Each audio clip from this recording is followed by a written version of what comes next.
the City of Angels is black and gold. You are listening to the Heart of LAFC podcast. And now, Joseph Zacher.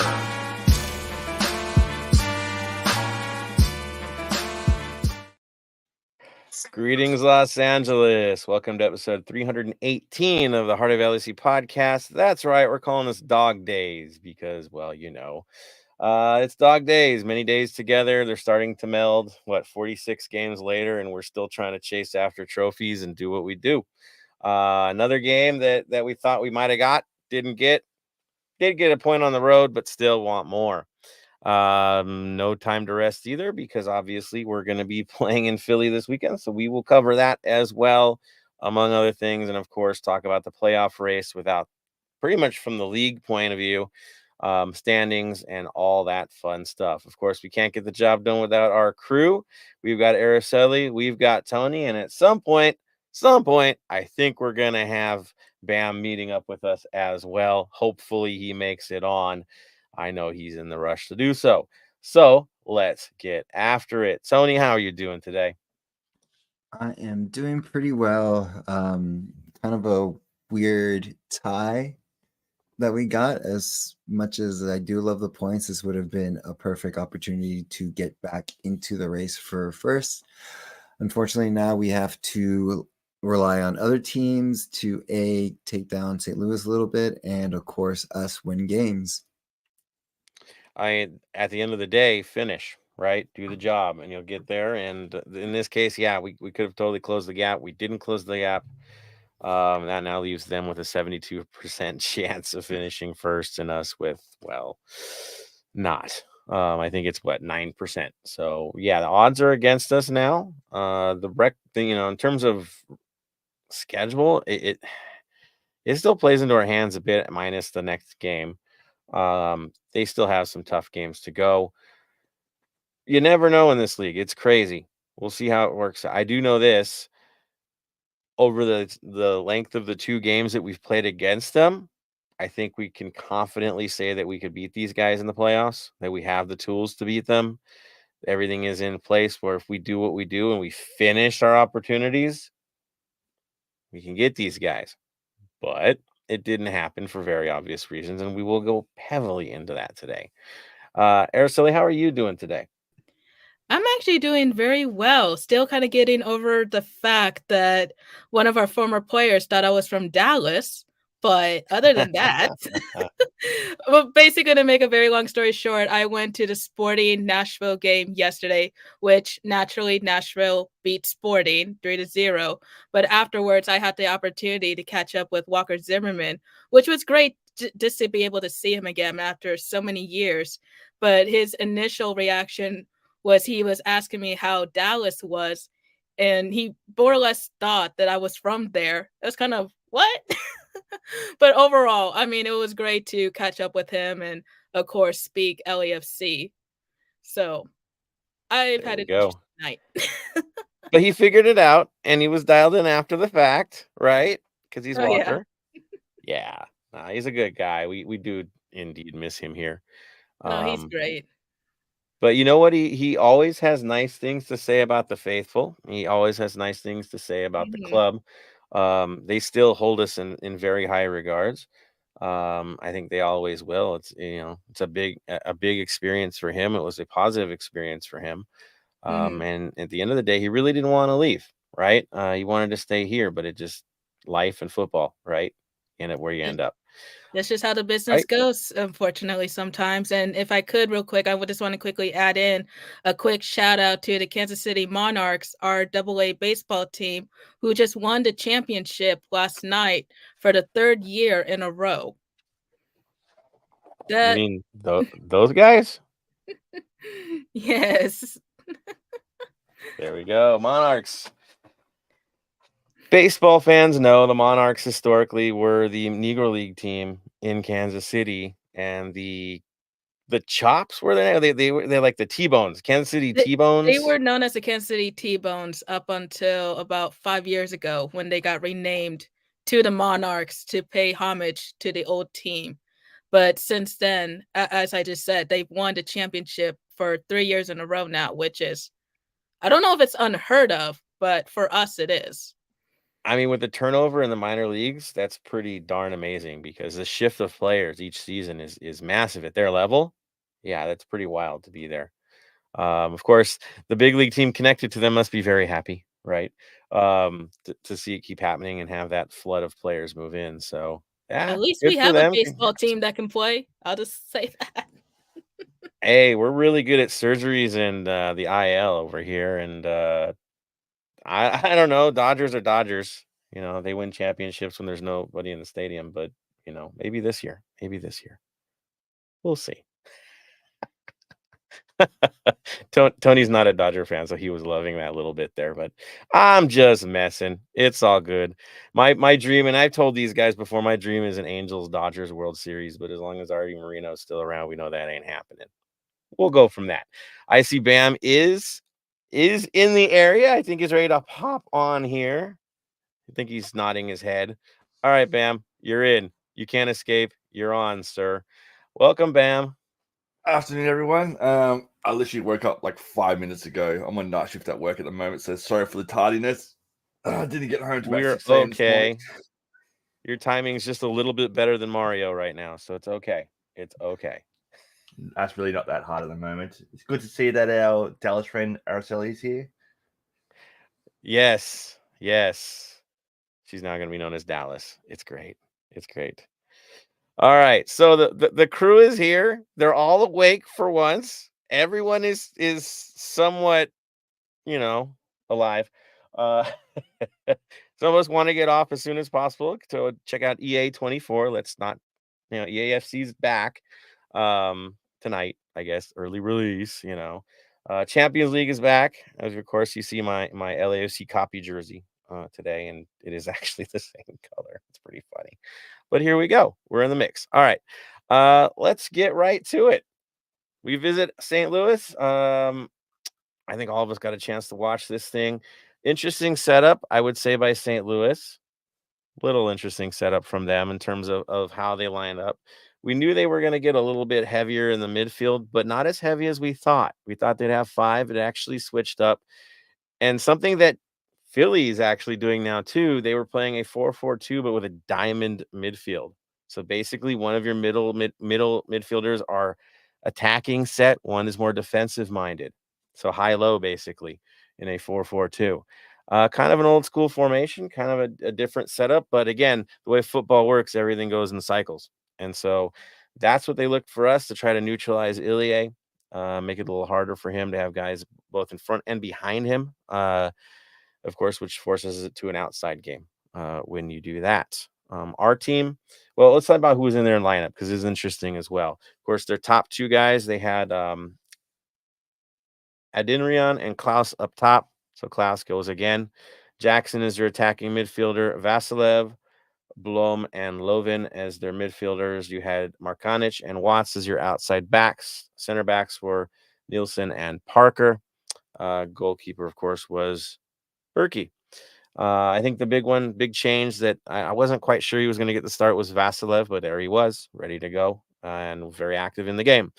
Ours was a cycled lineup, which they kind of hinted at when Dolo was talking about don't have to win, and you know how when he does that means he's cycling lineups. So basically, we went with the 4-3-3. No shock there. That's what we do. Goalkeeper, of course, this was cool. It was Crepeau. Max was back. Max, I guess we got to say it now. He is the starter for the moment. Backline, basically Chiellini and Murillo. So even though we were a little bit apprehensive about Chiellini playing on that type of surface, he was there to do the job. Ready to go, looking healthy, looking fit, and looking more sprite up front than some of our strikers. Hollingshead and Palencia were your outside backs. Midfield was Sanchez, Tillman, and Acosta. So I think Tony got this one right. He called the midfield of the Tillman-Acosta combo. We know how those usually turn out. But, dude, they actually were good this game. They're doing the job. Gonzalez, Olvera, and Bwanga were up top, and Mr. Vela would make an appearance later in the game coming off of the bench. So Olvera was your active man, as was Bwanga, and Gonzalez was there to get on the end of it. Apparently that was the plan. Yeah, so that's where we're at. I'm going to go to Tony here. Give us the highlights. Give us the lowlights. I know it wasn't extensive, this match, but there were some key moments in this thing where we really could have honestly taken this game. Go for it, man. So 0-0 draw. Okay, we move on. Let's go to Philly. No, I'm kidding, because that's how much this game was. It was a very tactical game. So for non-tacticians of the game, of beautiful game, it's kind of be boring, but it was a very tactical game. You know, it was a chess game the whole time because they knew how we played. They know how we played, and of course, we're going into their home for the first time. So there was like multiple shot attempts blocked by Dennis Bouanga. Again, finishing is a very big issue because it was not Bouanga. It was also, you know, Bam's mate, Mario, missing a couple shots as well. And then Oliveira, of course, had a shot attempt blocked. Yes, Bam? Not my mate. He's Joseph's mate. Not my mate. He's Araceli's mate.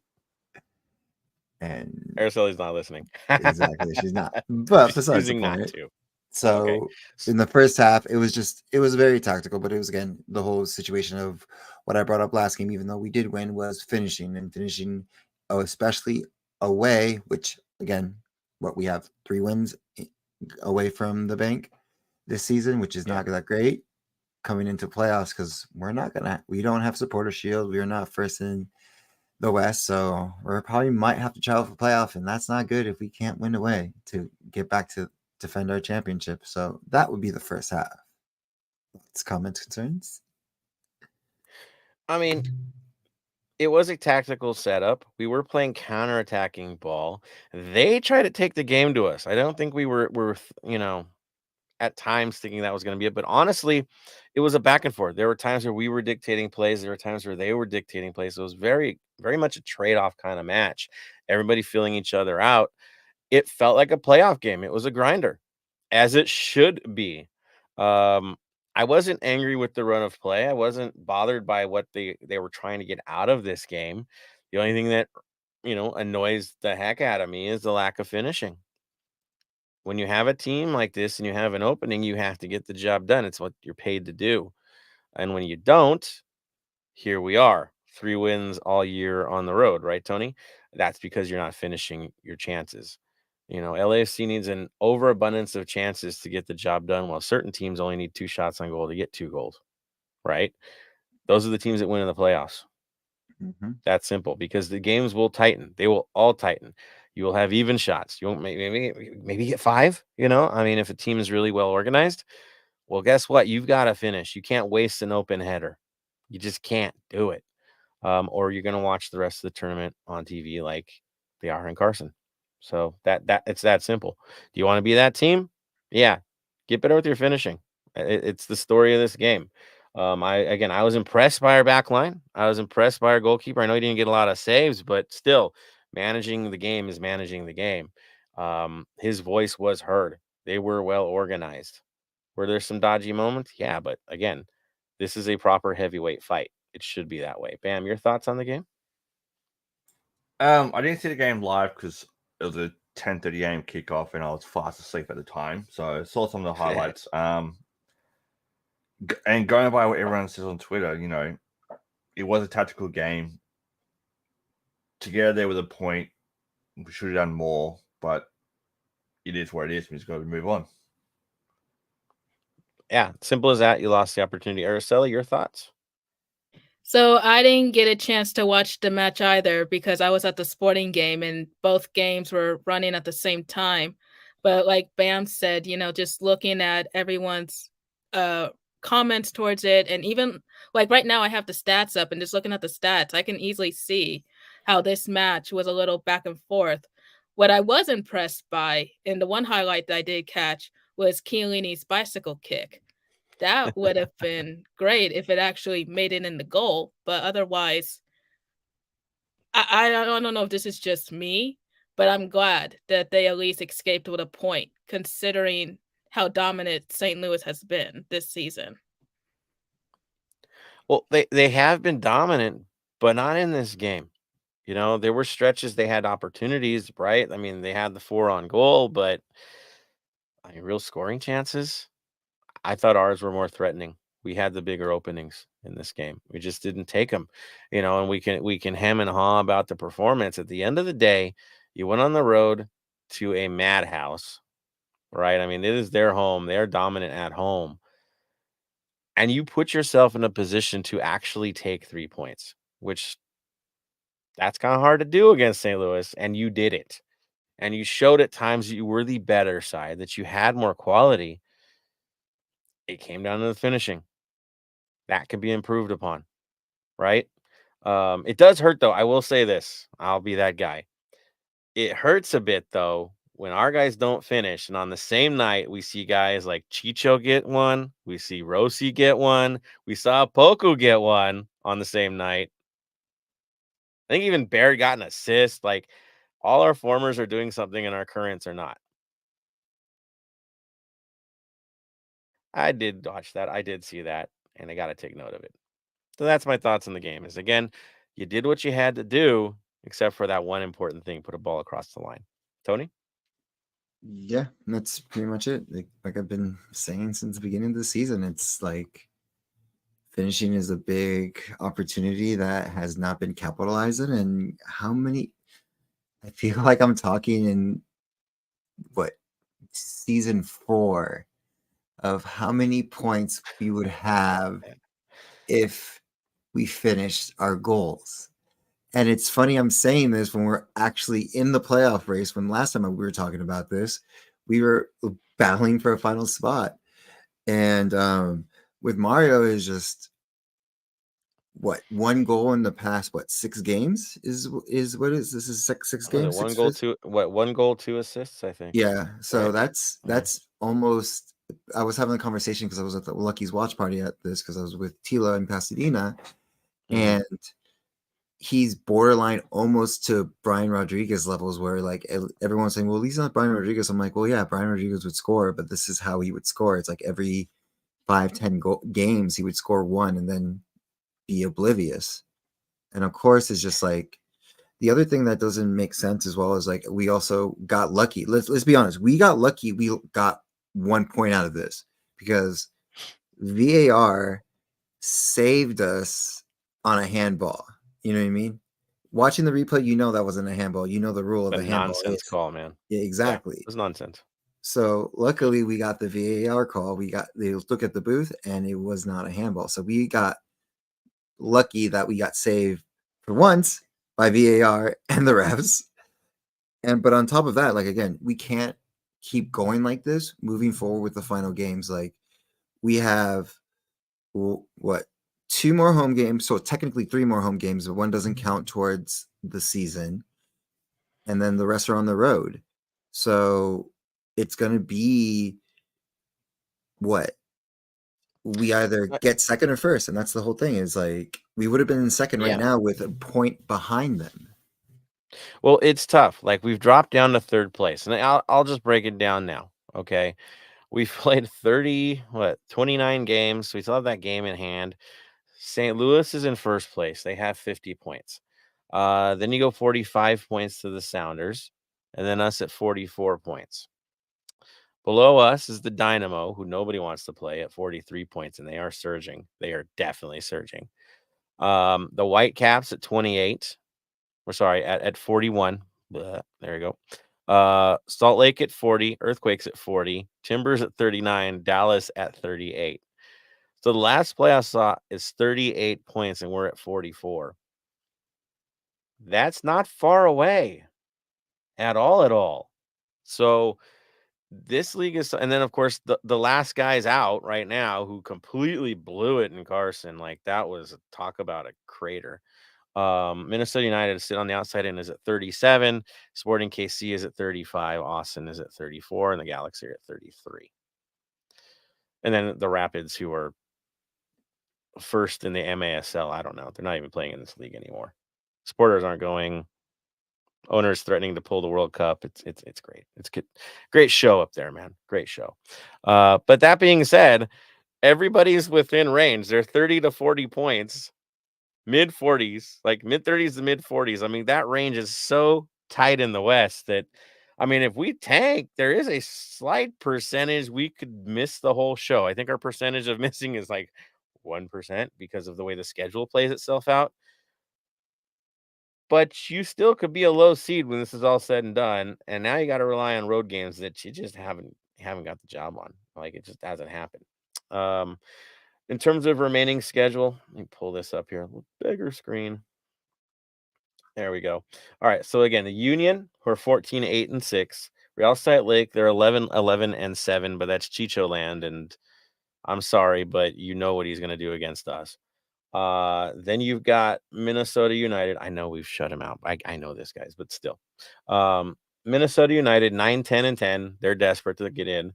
Austin, 9-13-7. They're kind of there, but they're not there. And then the Whitecaps on the last day, who've struggled recently and don't play amazingly well on the road, getting us on decision day. So what can we get from this? It's going to be tight. Everyone has something to play for in this race. Everyone has something to play for in this race. So you ain't going to get any easy games. You're not going to get cycled lineups. You're going to get their best. It's playoffs from here on out. It's how you have to treat it. It's going to be tight. It's going to get funky. That's just how it goes. So wake up. Simple as that. You got to get the job done. Have the guys played well? Yes, they just haven't finished. And that's going to be the story now when it gets tighter. That's how the playoffs are. So, any thoughts on that, Bam? Looking at the schedule, how are you concerned about this?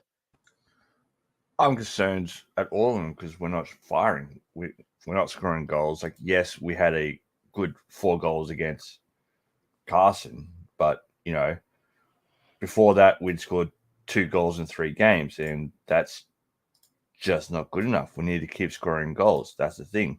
And we all know that unless you score a goal, you can't win a game. So who's going to be scoring the goals for us? Right. It stinks. It does. We got a 9. We wanted a 9. Right now we just have a guy that wears a 9. He's not playing like a 9. And we need him to wake up and find himself before we get there. Can it happen? I mean, he's played on other places and done well. So there's something there. We just haven't seen it for us yet. Simple. All right. So that is where we're at. Is it time to talk to the faithful? I think it's time to talk to the faithful. What do you guys think? I think it's time. All right. Let's get to you guys. Let's get your reactions. Get your honest opinions. Tell us how it rolls, man. Because it's, fun times. That's for sure. Let me see. I'm going to go all the way to the top here. First in the mix was Anthony Bermudez. He says, if we win versus Tigres, don't we get a spot in the Campeones Cup? I'm not even sure, to be honest. I'm so over that.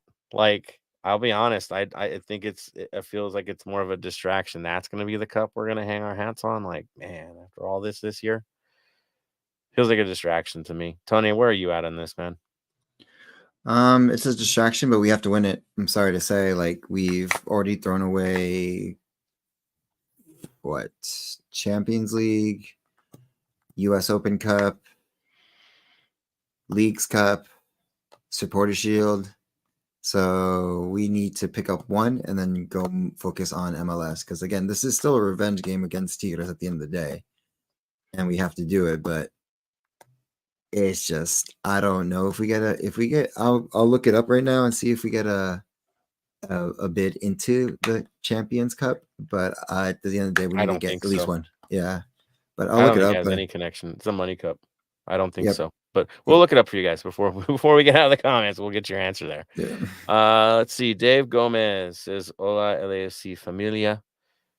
Wolf, good evening, sir. Defenders of the Bank, looking at the Oktoberfest kit. Yes, this is the Oktoberfest kit. I had a good laugh about it because honestly, I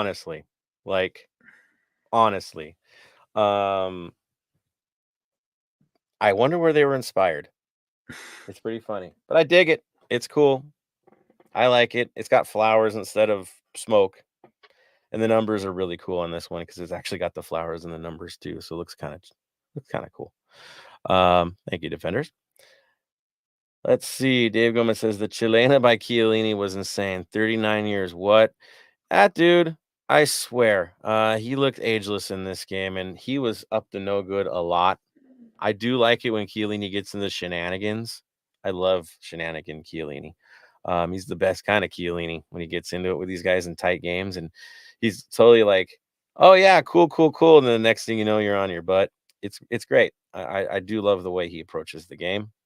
There's reasons why he has so many trophies in his career. Daniel Angel says, "I'm gonna be honest. I have no idea how match ratings work. Sergi Palencia got the highest match rating and won Team of the Week honors. Happy for him, and not sure if he would have got my nod. I think it's because of who he was assigned to in this game and the stuff he had to do to survive. It was tough. I mean, the game was thrown to the outsides like crazy because of the way the teams were setting up. Um, I get why. I mean, he was efficient in the job, and we did get a shutout at the end of the day. And that one slide tackle where it almost was a handball. I mean, dude, he had to be real careful on that slide tackle. Keep body, hand in, to keep it going. But it's just, yeah. I mean, he played good. There were others that stood out. Chiellini definitely stood out. Jeremy Gomez says Mario just looks lost in the final third. Yeah, he gets into positions to finish. We do know that. He's been a little more active the last few games. I mean, that Portland game was the worst I've seen, but he has done that. He still needs to get a bit more interested in the match to create openings for others, pull defenders, that sort of thing. Because if you're not finishing, then you got to do the other things, right? But the finish, yeah, just it isn't there in that header. Man, I'm still shocked that he messed that up. Really. I'm hoping he finds it. I am. But yeah, you could tell. Yeah, the nervousness is definitely there. A little surprising, that's for sure. Soccer USA, hi LAFC fam. Disappointed we didn't get the 3 points. We were significantly better than St. Louis. Happy to see team playing quicker up front. But once again, no executing early. Should have beaten them 3-1. Yeah, I mean, I'm with you, man. Like I said, I feel good about our 2 games against these guys. This was their top side, right? We are better than these guys. It's just that finishing situation. We are better than them. That's for sure. Michael says, Mario G, aka Tronco. Daniel Angel says sometimes our players are too stuck in certain habits to their detriment. In 2022, Vela was addicted to the Trivela. This year, Denny liking the near post shot a little too much. Near post, high corner, which means taking somebody's head off in the supporter section. Yeah, he does like that. He wants to roof it. It's pretty wild to see. Dave Gomez says lads need to win to get tuned up for the cup. We need something this weekend, that's for sure. Michael mentions the Bayern 4-3. Mia San Mia. Exactly, right. It's always fun beating Man United. Just gonna throw that out there. Yeah, Champions League's back, people. It's so much fun to watch. Soccer USA says Mario seems beat down a bit. Based on his body language, could tell he's frustrated. Yeah, Devil not fitting in quite yet. That's for sure.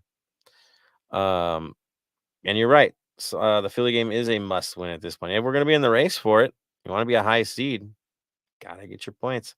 And of course, they got revenge on their minds. That's for sure. And we'll cover it. Yes, let's hate to admit it. I was impressed by Adinrian from St. Louis.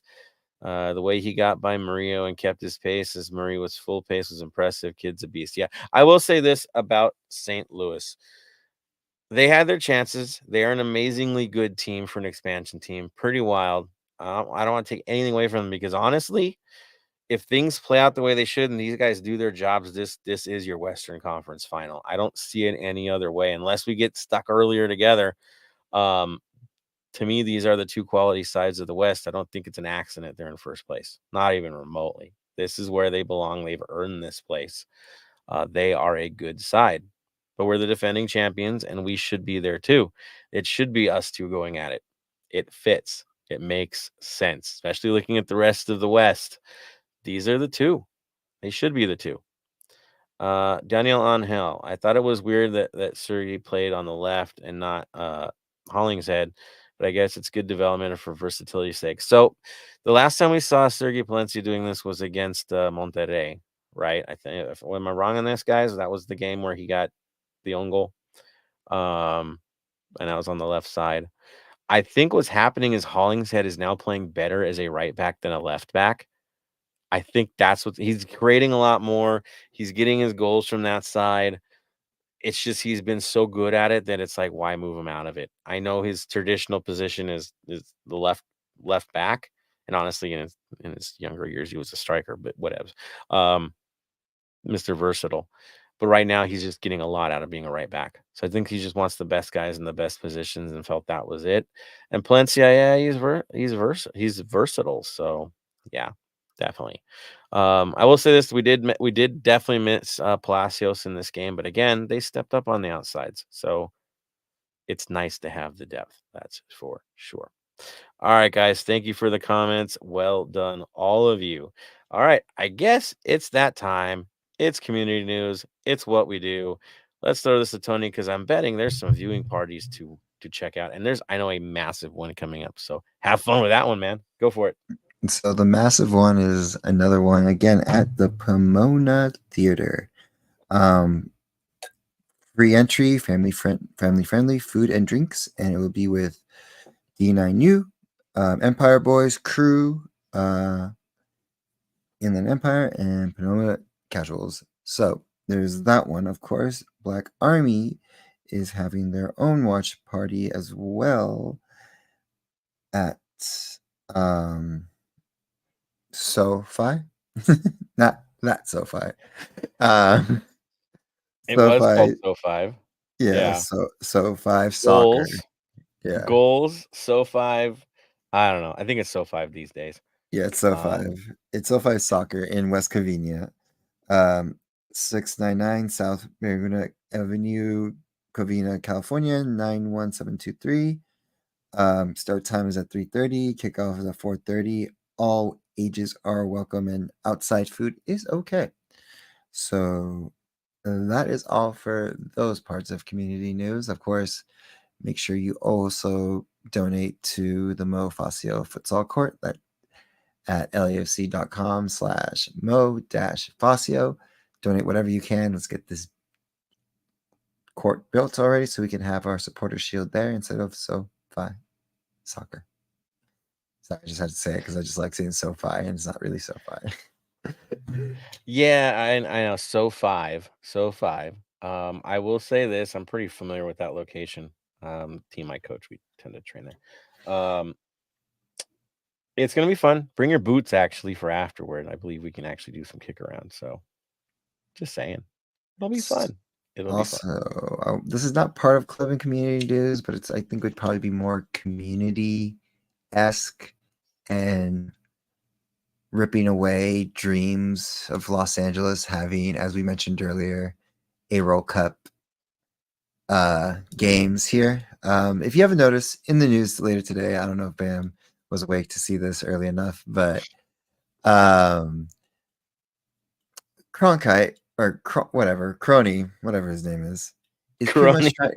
Yeah, Crony, Crooked, Cronky. I don't care. Yeah, he's ruining Colorado and every other thing. Ruined a lot of people in the esports industry as well. Go look that up. But besides the point, so he has in right now trying to renegotiate his deal with FIFA to host the World Cup because of money issues and everything like that. Mind you, if this doesn't go through, LA may lose a host city unless this the Rose Bowl or the Coliseum can host it. Really? Yeah, I was gonna say, well, where else would you host it in Los Angeles? If it ain't SoFi, it ain't LA. I honestly do believe that they're not going to go to the Rose Bowl for a World Cup match. Not when there's so many other amazing stadiums in the United States and Mexico and Canada. I think if it drops, it drops. We lose a venue. We lose a city. I thought it was already decided it'd be a SoFi.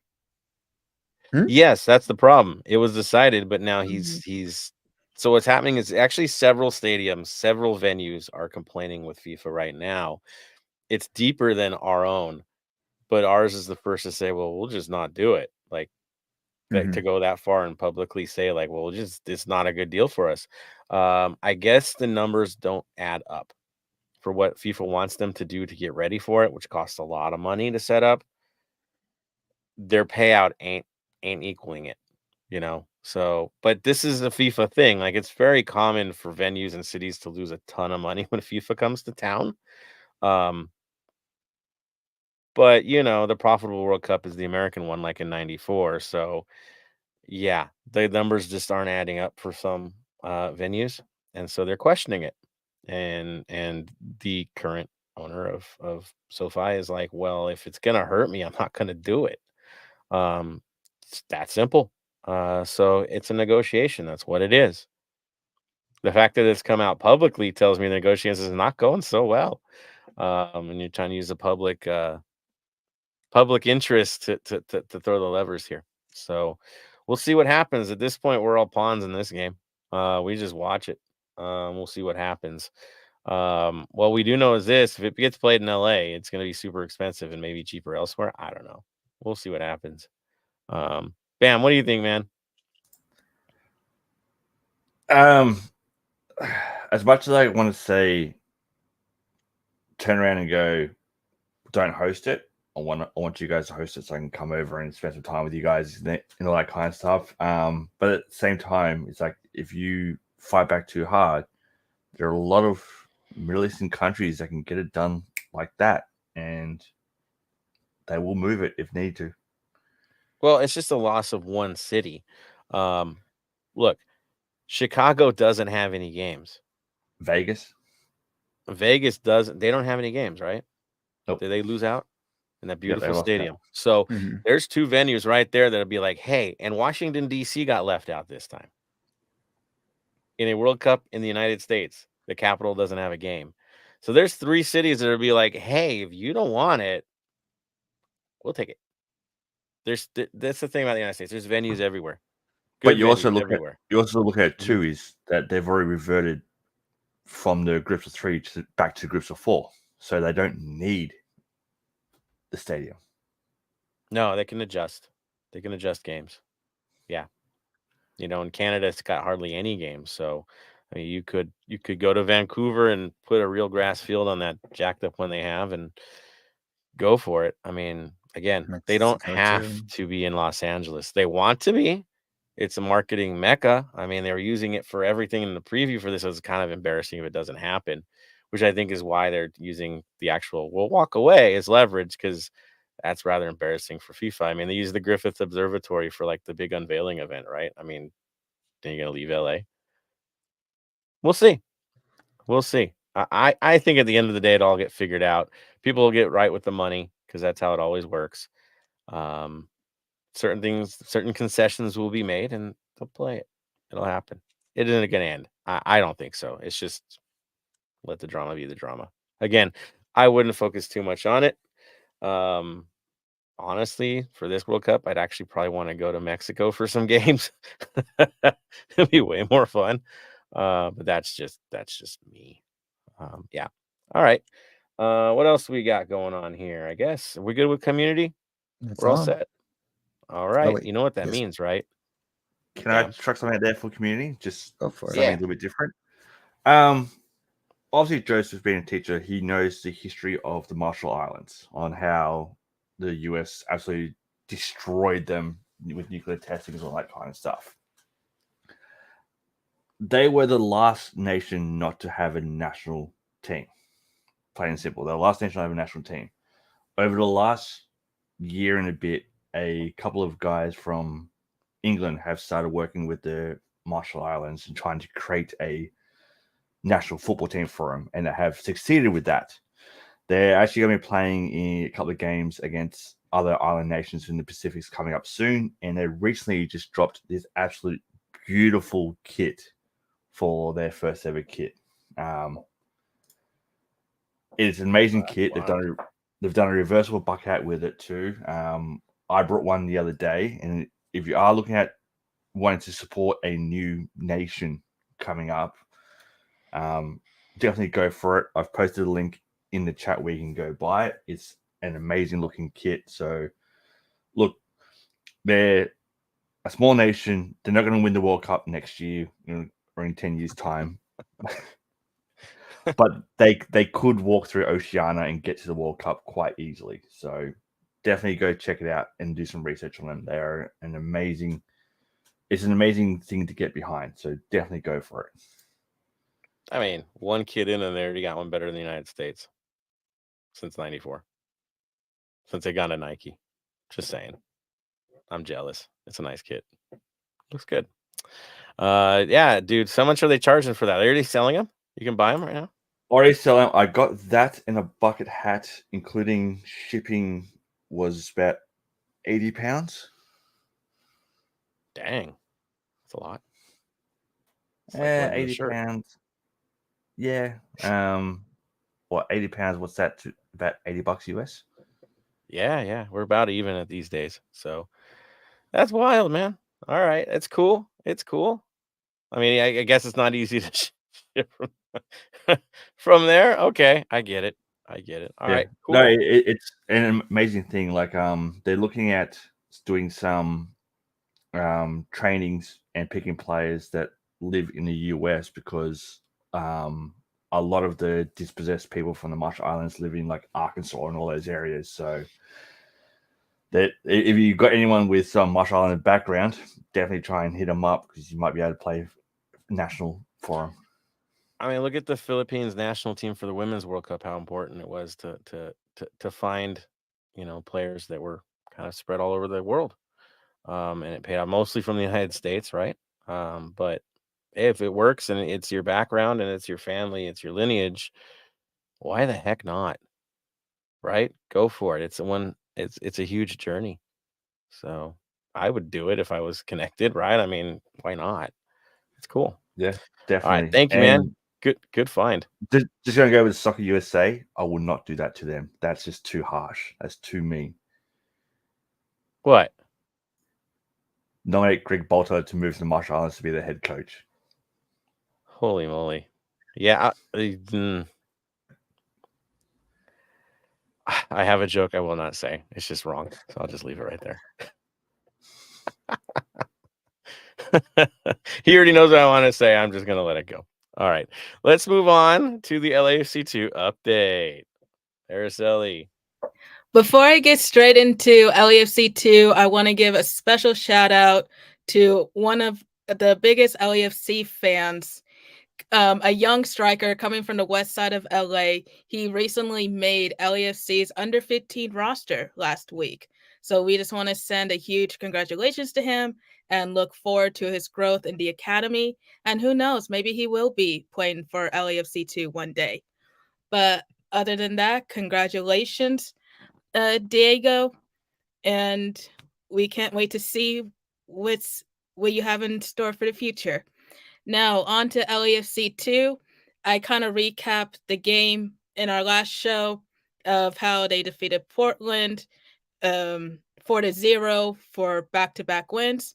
Now moving on to Sunday, which is decision day for MLS Next Pro. They will be on the road to face the Earthquakes in San Jose. It's a 2 p.m. kickoff. All games will be streamed on Apple TV. I highly recommend, if you have some time, to please check out Decision Day. All the Western Conference will kick off at 11 a.m. I'm sorry, I have that backwards. The Eastern Conference will kick off at 11 a.m., whereas the West will be at 2 p.m. As I said before, this is Decision Day. And of course, LAFC 2 is out of the running for the playoffs, but the Quakes are not. So the boys have a chance to be the spoilers for that evening. And as I've also mentioned in the last show, next week I will do more of a season recap, kind of going over LAFC 2's season and what's that kind of looked like throughout this year. Of course, in the beginning of the year, it wasn't as favorable, but the boys have managed to make it up in the last couple of weeks. So again, next week I will go a little more in depth with it. we go. Thank you so much for that. Yeah, it's gonna be fascinating to see how it all breaks down. Um, yeah, I know it's amazing that season's done and so early, right? But yeah, our boys, I guess, are gonna mix into the main roster pretty quick here, a little more. Got to keep them active. Training should be interesting, right? That's what most work's gonna be. So there it is. All right. That, of course, brings us to the Black and Gold Vinyl Club Minute. I believe Tony has the honors this week. Tony, fire away. So usually we go with the team we're facing, Philadelphia, and I was thinking Rocky 4 more exactly. No easy way out. No, there's no shortcut home, which makes sense for our struggles moving forward. But then I realized what today is. Well, tomorrow if you guys are listening to this, but today when we're doing the pod live is September 21st. And do you remember? No. No one? No one really? September 21st. Fam, please help me out with this. I'm lost as well. Oh my god, you guys. Okay. So we win a It's support. technically Wait, is this September one on the 22nd supporter for shield? me, so No, It's September supporter shield stuff? 21st in What? the song September for Earth, Wind, and Fire. Do you remember 21st day of September? That's the lyric in the song. Dang, man. Oh, Do you remember? I don't God. remember. He said, "Do you remember?" I don't remember. Anywho, this is why I Tony. picked that song because it's off the album. Where did I put it? I had it quickly. Sorry. Oh, there it is. The Best of Earth, Wind, and Fire, Volume 1. And of course, the song that I wanted to choose was September because A, we're in September, and the day in the song is today, September 21st. Oh, that is a good fit, sir. None of my colleagues. All right. It's lyrics, man. Just loving the music. All right. Good call. Dishonor right, on Great you, call. dishonor Tony, on your Tony. family, dishonor on your cow. I do feel Bro. ashamed, Tony. It's all right. I do feel ashamed. you just did that completely backwards. You just shamed your cats. I said dishonor on Man. On your cats, on your Pikachu. Yeah, on everything. There it is. For those listening, are like, what is going on? Tony's giving us a performance right now. I'll say that. Moving on. But he Now to saved the day because Philadelphia. I didn't have a song for this week. So thank you, Tony, for doing that. And yes, good choice. Good choice. Because we could have gone super simple and gone with the Rocky theme. And we've done that before. We're done with that. We've moved on. All right. Let's get into the preview. We've talked about magic numbers enough. Let's roll. All right. Philadelphia Union. Those guys, the ones that always lose to us or tie us or draw us and play tough against us and hand us cups. Yeah, that one. We're going there. They're in it for revenge this time. Of course, it didn't go so well for them the last time we faced them. We tore them up 3-0 in Champions League at home. Yeah. So they got more revenge than that. We'd take them out of everything. So I guess now they get their chance to take us out of the West race, at least for top seed. And so that is where we're at. Game's going to be, of course, on Saturday, 4:30 p.m. kickoff. Current records, well, Philadelphia is 14-6-8. We're 12-8-9. Did I see that right? Sorry. Yeah. That's how it runs. Philly's kind of fourth place in the East, not doing quite as well as they thought. Yes, there's more points in the East for the top sides. It's a little bit tougher. We'd be pretty much lower in the table over there. But they are who they are. It's not like they're playing bad or anything. There's been recent struggles, so I'll throw that to Tony. How's form right now, sir? Form right now for them is they tied against Charlotte 2-2, tied against Cincinnati 2-2, won against the New York Red Bulls 4-1, lost against Toronto 3-1, and then beat DC United 3-1 as well. So they tied to two good teams. Of course, they tied to the supporting shield pretty much front runners at the moment. So they're doing pretty well. They are scoring and they are finishing. But again, we're going to their home, which it's a fortress just like BMO is for us. Oh yeah, and they qualified for the playoffs last night, so that too. Kind of a nice place to be. I like to qualify for the playoffs. We got to do a little more, though. All right. Looking at our form, of course, we tied St. Louis, we beat LAFC, and then we kind of lost our minds for 3 games. So it looks like we're getting back to what we do. Again, finishing needs to be better. So that's their form. The only weird thing for their result, I will say, is losing to Toronto is pretty wild. But I think they found their way after that. Head to head, like I mentioned, we've beaten them the last time 3-0.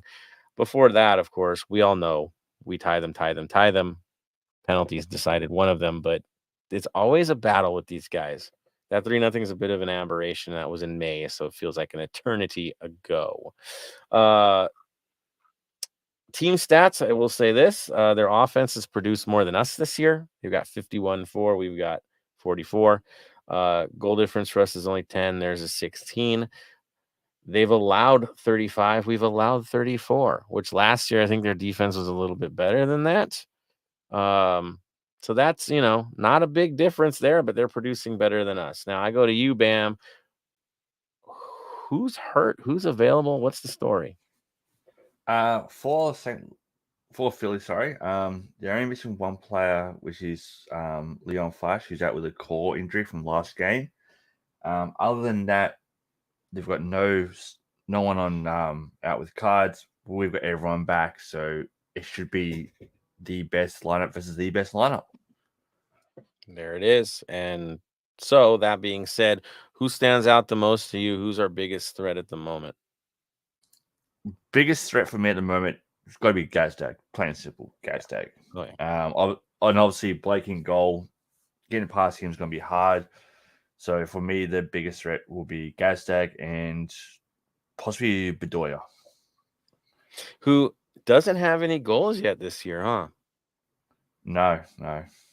Weird, right? He used to got a couple already this year, but honestly, it's Bedoya, and he's a spark plug, and he always steps up against LAFC. So I would say, yeah, definitely a threat. Of course, Carranza's there.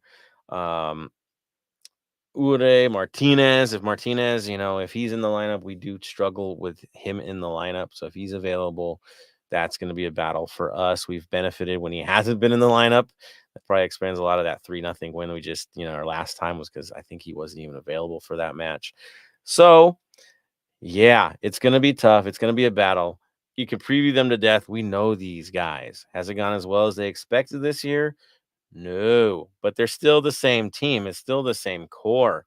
Looking at their last match against Charlotte, which was a 2-2 draw last night, a weird game that Charlotte kind of threw away. I will be honest. They tossed that game in the trash, giving up a penalty in the 97th minute. Really bad challenge. I still don't know what was going on there. Really ridiculous. Threw the game away for the tie. Now, in that game, again, this seems to be the popular thing lately. The 4-3-1-2, or basically diamond midfield, right? In this case, Martinez was your control. Gazdag was your attack. Bedoya on the outside, Bueno on the right in midfield, Bueno on the left. Backline was Glesnes and Lowe, with Mbiazo and Wagner as your outside backs. Up top, Donovan and Baribo, who would eventually get replaced later in the game. I think, let's see who came in. We had Ure come in, we had McGinn come in, we had Sullivan come in, and of course Carranza, who is their guy, got limited minutes in this match. Now we go to FC Cincinnati game, which, let's be real, this is probably something we might see from them because Cincinnati is a lot like us in some ways. In that case, they played a 3-4-1-2. Where Wagner and Hariel were set up a little bit higher, but could drop back as necessary and really absorb with 5 in the back when needed, or play on the front foot when they had the run of play. In that case, they had Lowe, Elliott, and Glesnes as their center back, like trio. Martinez and McGlynn dropped low with Gazdag playing high in the mid. Carranza and Ure, who I think that's what I'd expect to be up top against us. We're up top as a strike partnership. It looks like this year they prefer the strike partnership. But from what I see, another game they played a 3-4-1-2, so you can see it's a little dynamic. But what you know is always Gazdag is going to be set high, right? He's the guy. He's the guy peppering the balls everywhere, and behind him usually is going to be Martinez to clean stuff up. I'm not shocking anybody. We know we know what to expect from these guys. It's just they do tweak things a little bit. Just now, look for the pair up top. That's what they're showing. Bam, your thoughts on their lineups and who you might be surprised to see or not surprised? I mean, is Ure and Carranza the considered pair for this? You would have to think so. Like last game, they started Donovan and Barrybo. Do I expect them to be the starters? No. Carranza came on in 56th minute. Ure came on in 56 minutes, so they had limited time. So they'll probably just looking more forward to our game because let's be honest, our game is a massive revenge for them. Yeah. Oh yeah. So like the Charlotte game was more okay. Get it there with a point. We've got a bigger game coming up this weekend, and that's what they're looking forward to. Yeah, it all played into their hands with that penalty at the end. And again, we rested Vela so he could be prime for the game against them. They're resting their two top dogs. Why? So they can come at us. So heavyweight fighter, guys. That's 3 games in a row now. We're playing tough teams. I mean, one's not tough. We just make it tough on ourselves. But there we go again. This one's real. This one's legit. Even though Philly's lower in the standings, I mean, they've already qualified. They're mid-table, you could say. You know how they are in the playoffs. You know what they're going to turn into. They're going to still be the monster. There could be that team that takes out Cincinnati. Do not be surprised if that happens because they've got the experience. It's that simple. Now, I think the bigger story is us. We had some squad rotation. It looks like we have everybody available, right, Bam? Nobody's out for this match. I'm not sure what the Palacios situation is, but I believe he is available, right? He's available. Well, we got everyone back. There's no one on the injured list, so this should be going to this game should be our strongest starting 11. Of course, we know it's going to be the 4-3-3 because we don't tool like other teams do. This is what we got. We tool players, but we don't. We have our approach. Now, that being said, I think we have consensus. Max goes back in goal because Max is getting better now every week. He's the guy. It's the center back pairing. You played Chiellini for a long old time in the last game, and now he's on short rest, which is something we don't usually do with Chiellini.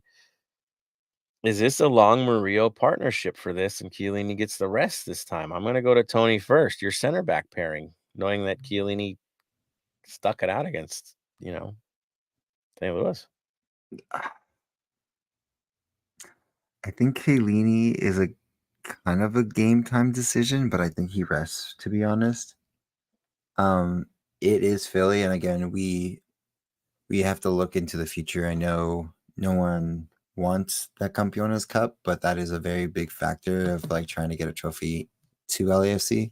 So that could be a factor, but I don't think he starts. I would say probably Murillo and Long or Maldonado would be one of those three of the combo. And Maldonado came in late last game. I think he played a little bit of outside back as relief. So we'll see. I'll go to you, Bam, next. Your center back pairing for this one? Because of how long Chiellini played, it's got to be really long. Yeah. Araceli? I think it's also going to be Long and Murillo and probably bring Chiellini into like the second half. Yeah, I would think something in the last 10, 20 minutes, maybe, just to lock things down. We might see him. Same with Maldonado. He's the fresh legs. Now, the outside back situation. Who's in, who's out? I think it's pretty obvious. If Palacios is ready to go, Palacios starts. There is no question about that. If he's ready, he's ready. Right back situation. I mean, Hollingshead, I think, would be your given at this point. Why would it be any different? And I think the group has consensus. We don't have to debate it. We know that's what we're gonna go with. We have 3 backs. They play all 3 positions if necessary, except Palacios usually never plays on the right.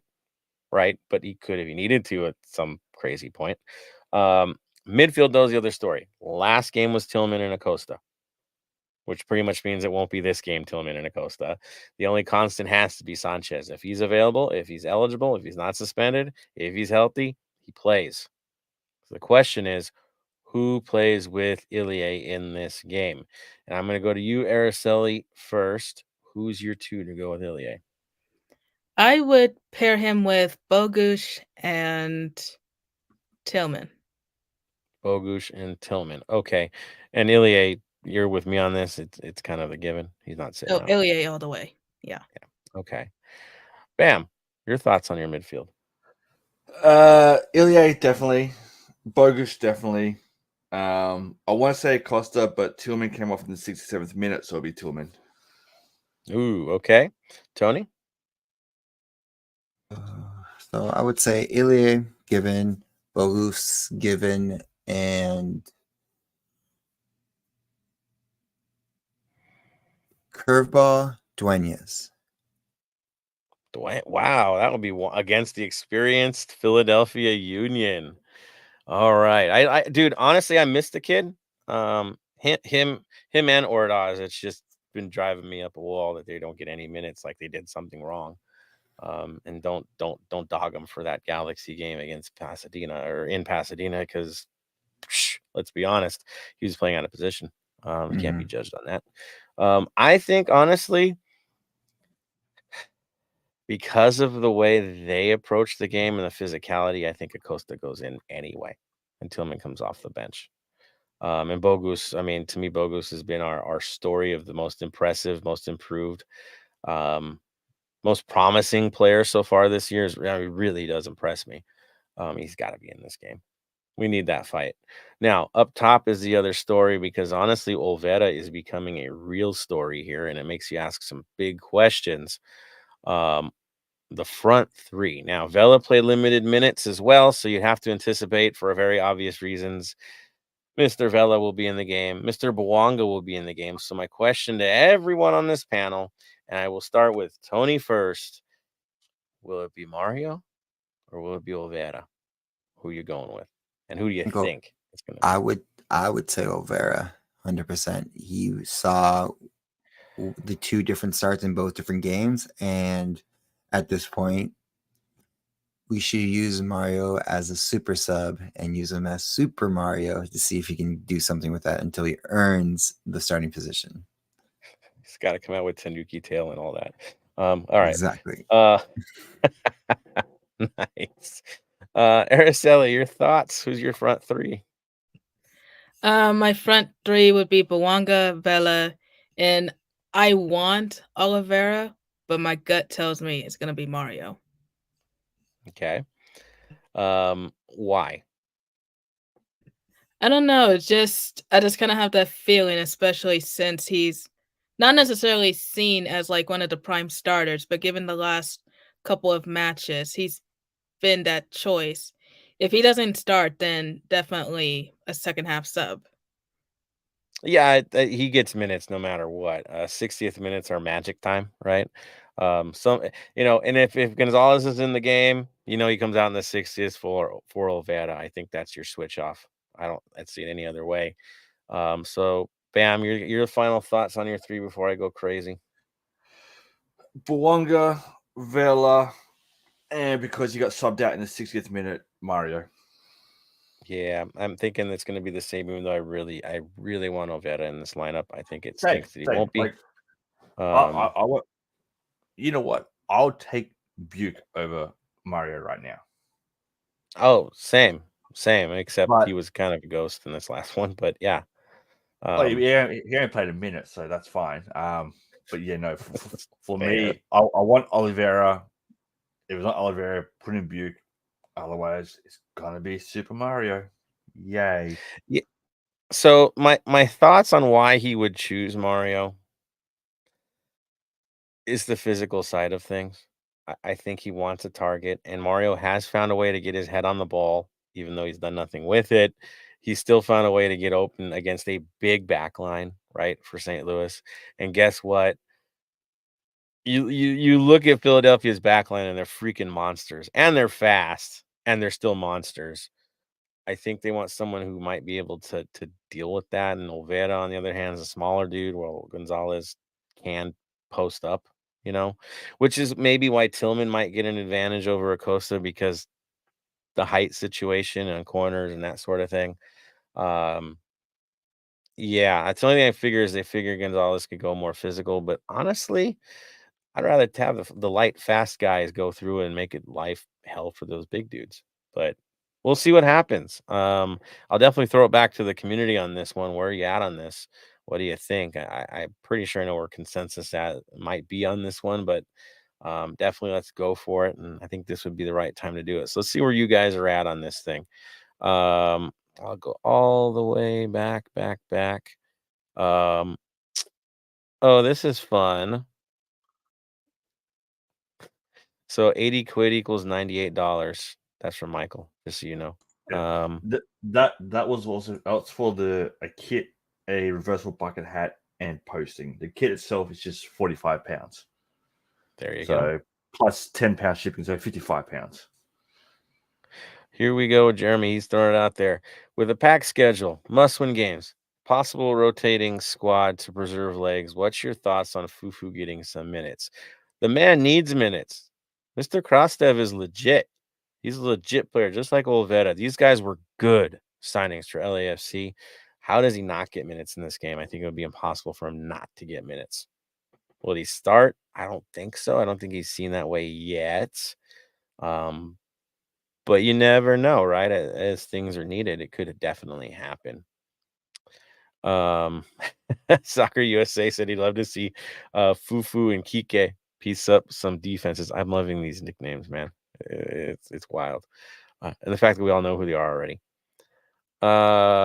Soccer USA is all thinking Sanchez gets first half, Acosta subs in second half, since he's great memories in Philadelphia, and he can play that role. That's true.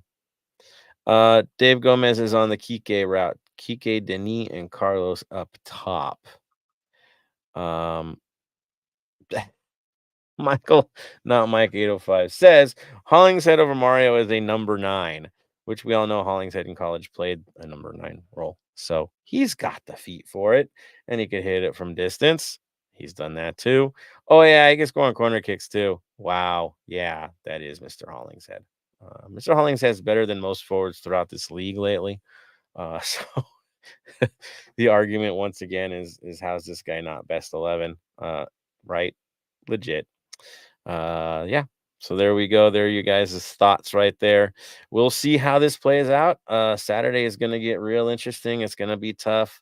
There is no way to predict where this thing is going to go. It's going to be tough.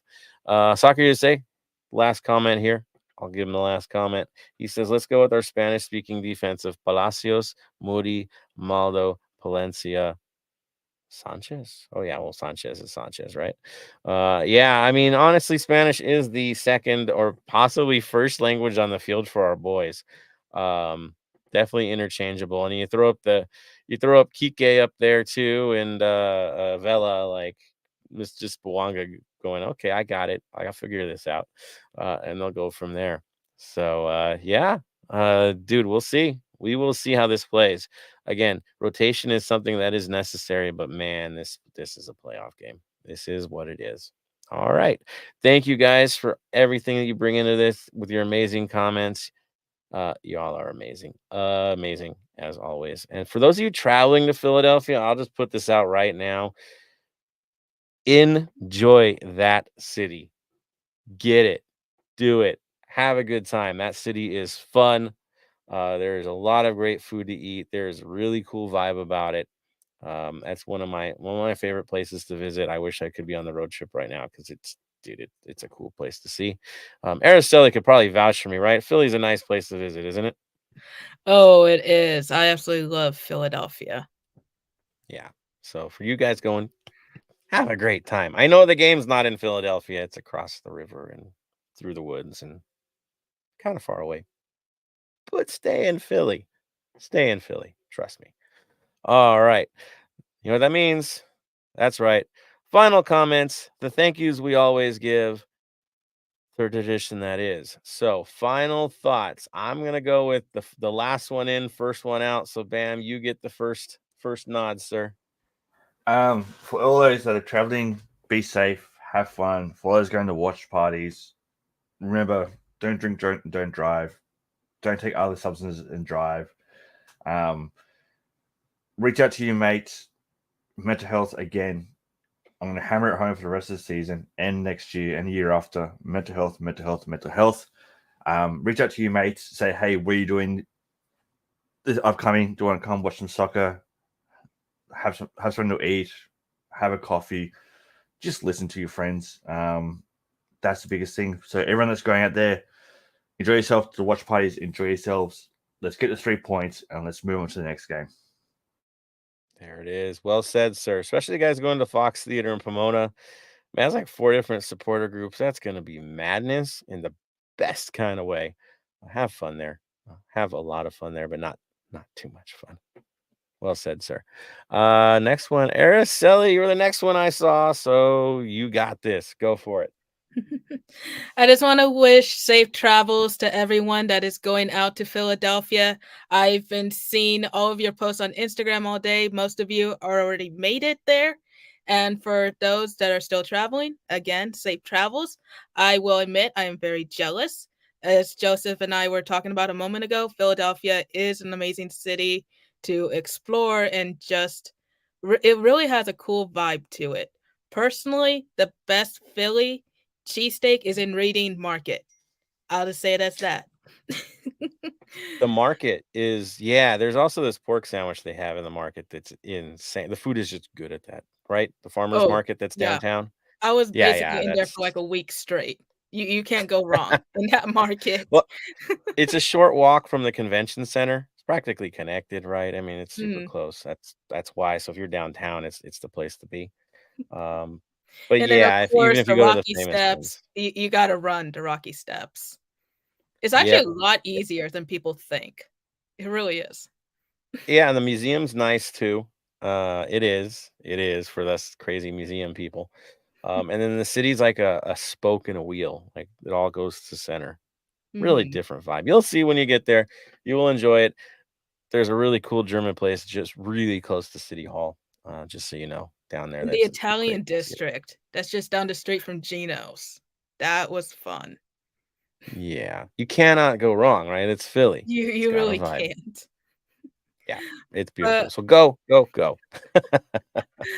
But I just wanted If to add on to that for those that are still in LA, if you're planning to go to a watch party or whatever your weekend plans are, I just hope you have a very fun and safe weekend. There it is, and of course, Tony, look, he's prepping for this. He's ready. He's got this. Either he's logging into his PlayStation right now because he knows what he's going to play next. Um, sir, final comments. Final comments is, of course, like we've all been saying, is stay safe, drink responsibly throughout the day. For game day, it is early game, so again, there's might be a little bit more day drinking than usual. So be safe out there, of course, for the people traveling. Give them hell, of course, as well as we, as Bam always says, check on your mates, make sure they're okay because you never know what they're going through.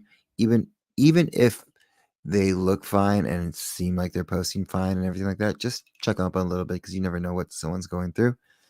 And on top of that, let's get these 3 points. Let's try to get the first place in the West and get that lead cut down. But other than that, that's all my final say for the day.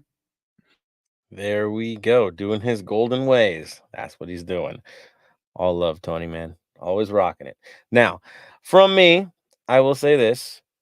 Y'all are the best. We have the best fan base in the league. There is no question about it. I've seen it all. We saw the nonsense going on in San Diego. You saw the comments. I'm not going to go too deep into it, but there are receipts. I'll say that. Now, that being said, for you guys going to Philly, love y'all for doing it. You've created a culture. All of us have created a culture um, that is just different here, and we just got to keep it up. So when you travel, travel well, represent us well, do your best that you possibly can, sing for the 90, and get home safe. for all of us here. I'm like, these guys have a good time, have a great time, but not a really, really great time, right? You want to remember it and have it all. Also, sing whatever venue you're at. Just get noisy for this, man. This is a big one. We all know it. We love to play this team. Let's be real. We love to battle this team. It's a proper rivalry, a footballing rivalry, the way it should be.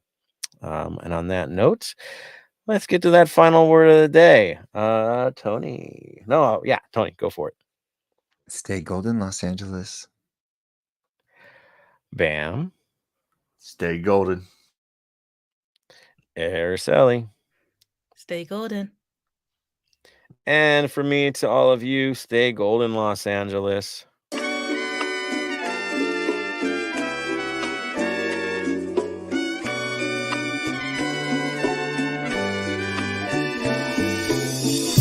Thank you for listening to the Heart of LAFC. Make sure to leave us a rating and review on iTunes or Stitcher. Shoulder to shoulder, the black and gold is taking over.